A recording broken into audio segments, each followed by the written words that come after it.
Donald Trump has found a new enemy because South Africa, along with the European Union and China, are making moves. They want to punish America's biggest tech titans. And we were able, on our own, and we will find solutions for our problems.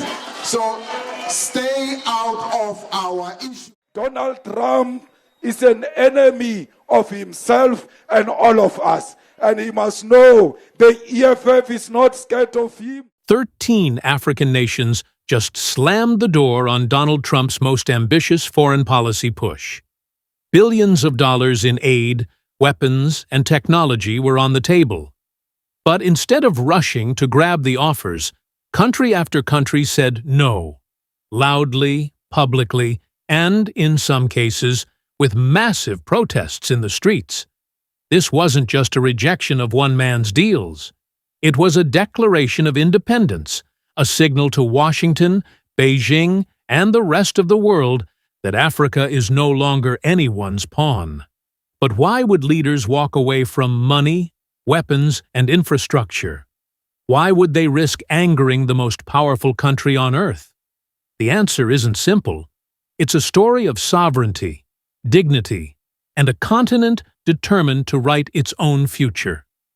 Let's break down how it happened, nation by nation, and why it could change the balance of power for decades to come. At the start of 2025, the Trump administration launched a bold campaign to reassert American influence in Africa. The playbook was familiar: offer aid, trade, and military cooperation, but attach strings that forced nations to cut ties with China, surrender resources, or bend to U.S. policy demands. On paper, it looked like a powerful strategy.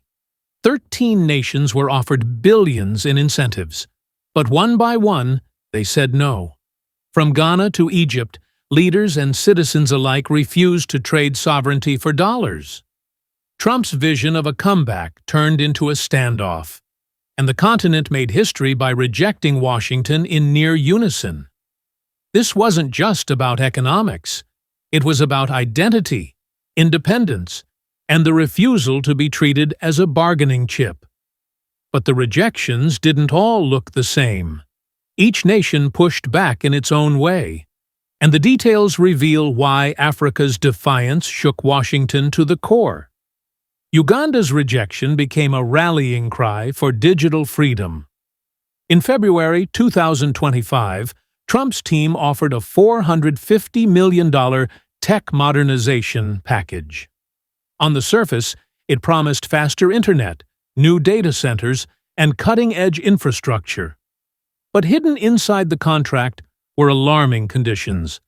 American companies like Palantir and Raytheon would control Uganda's national data centers for 15 years.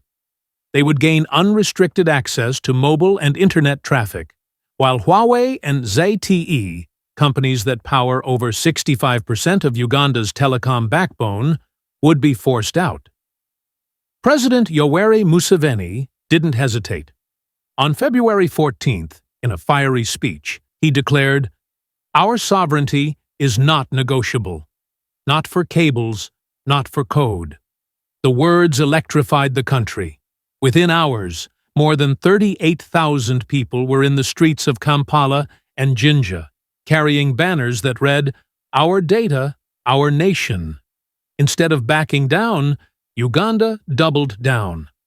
10 days later, it signed a $1.1 billion 5G expansion deal with Huawei and ratified a Continental Data Sovereignty Charter through the African Union.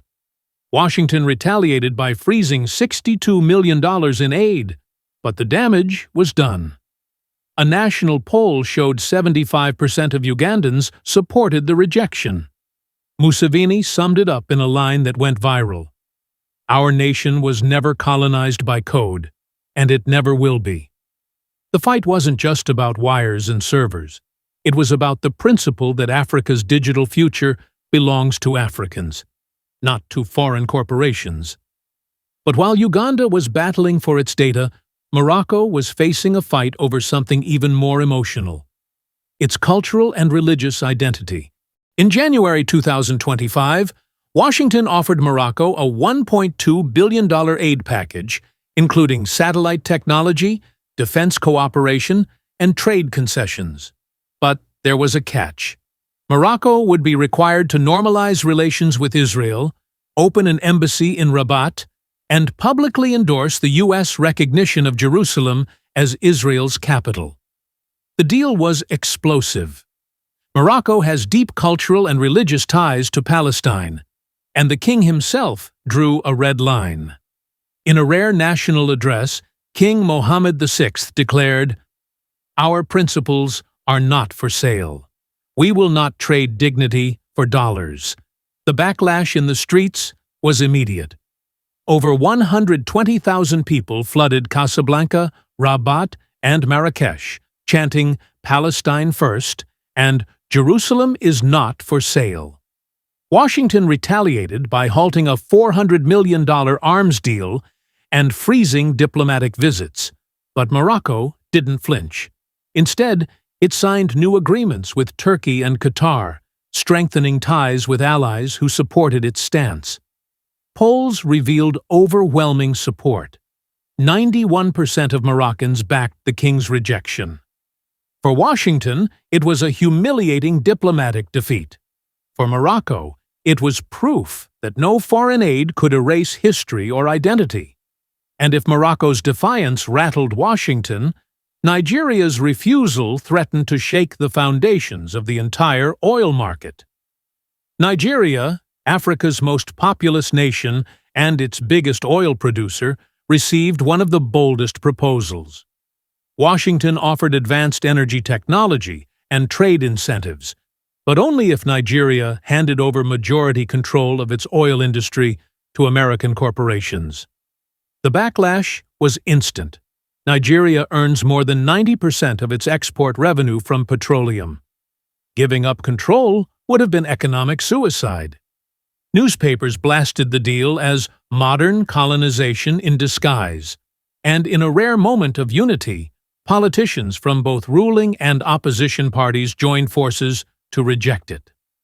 President Bola Tinubu gave a televised address declaring, "We are not for sale, not our oil, not our future." The message resonated deeply. Polls showed more than 80% of Nigerians supported the rejection. Instead of folding under pressure, Nigeria pivoted. Within weeks, it struck a $2.4 billion joint venture with a Chinese firm and signed a trade agreement with Brazil on refined petroleum. Washington threatened sanctions, but Nigeria made it clear, sovereignty and self-reliance come before foreign incentives. If Nigeria's defiance shook the oil market, South Africa's rejection threatened to unravel Washington's geopolitical strategy. South Africa was offered billions in trade benefits, agricultural exports, and advanced military technology. But there was one condition: Pretoria had to walk away from BRICS, the powerful alliance with Brazil, Russia, India, and China. The response was fierce. President Cyril Ramaphosa declared, "We are not pawns on anyone's chessboard." Protests erupted in Cape Town and Johannesburg, with demonstrators carrying banners reading "Hands off BRICS" and "No to economic blackmail." Instead of retreating, South Africa deepened its partnerships. Within weeks, it signed a $1.8 billion energy deal with China and launched a logistics corridor project with Russia. The U.S. retaliated with tariffs on South African steel and citrus exports, but public opinion rallied behind the government. A national poll revealed 76% of South Africans supported staying in BRICS. For Washington, it was a failed attempt to fracture the alliance. For Africa, it was proof that regional cooperation was stronger than foreign pressure. And if South Africa's rejection was about alliances, Kenya's was about something even more sacred: the rule of law. Kenya was offered a $3 billion development package promising new infrastructure, but the hidden terms were shocking. Washington demanded control over national ports, highways, and railways, and even insisted U.S. courts would have jurisdiction over economic disputes, stripping Kenya's own courts of power. Opposition leader Raila Odinga called it economic occupation in disguise, and civil society groups launched a campaign under the slogan, "Our nation is not for sale." Within 48 hours, more than 200,000 people signed a petition demanding transparency.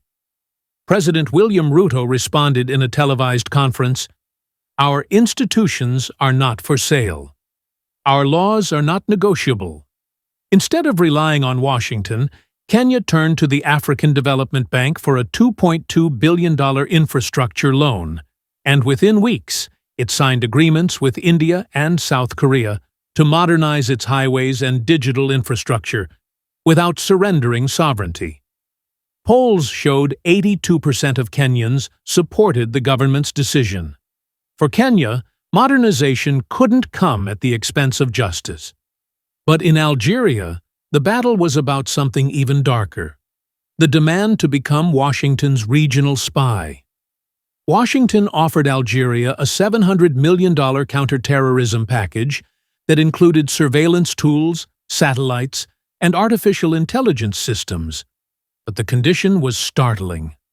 Algeria would have to provide real-time intelligence on its neighbors, Libya, Mali, and Niger, effectively turning its security agencies into an American proxy. President Abdelmadjid Tebboune rejected it immediately.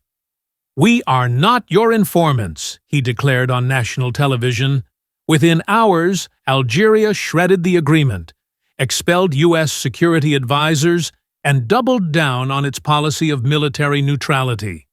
Instead of caving, Algeria signed an $11 billion cybersecurity partnership with Russia and began talks on a pan-African intelligence framework led by African states. Public opinion strongly backed the move, framing it as a defense of dignity and independence. For Algeria, neutrality isn't negotiable. And for Washington, it was another humiliating defeat. The resistance spread quickly. Ethiopia turned down $400 million in aid tied to a U.S. drone base, instead building its own drone industry with Turkey. Tanzania rejected a $600 million health package that would have made it a testing ground for pharmaceuticals.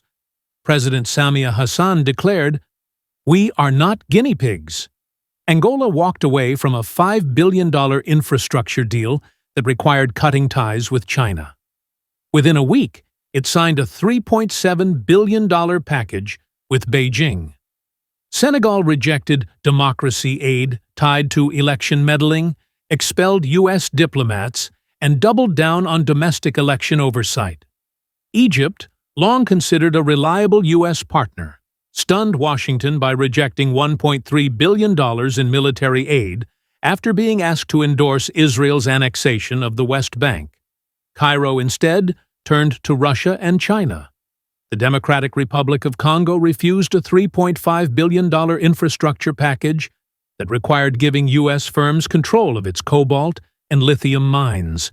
Instead, it signed a joint venture with South Korea and reopened contracts with China under stricter terms.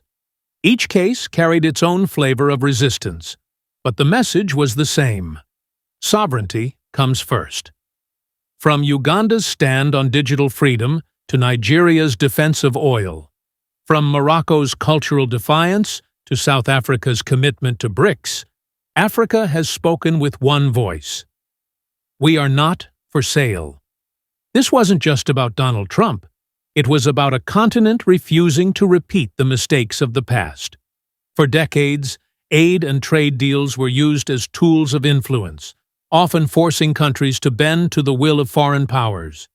But in 2025, Africa made it clear that era is over. These 13 rejections didn't just humiliate Washington, they reshaped the global balance of power. By turning to China, Russia, Turkey, and even regional institutions, African nations signaled a future where the global South defines its own destiny. And here's the question: is this the start of a new world order? One where Africa's choices set the tone for global politics? Or will Washington come back with even more pressure? One thing is certain. Africa's message is loud and clear. Sovereignty is not negotiable. So, what do you think? Was this a turning point in history? Or just the opening shot of a much bigger battle? Drop your thoughts below, smash that like button, and subscribe for more stories they never thought you'd question.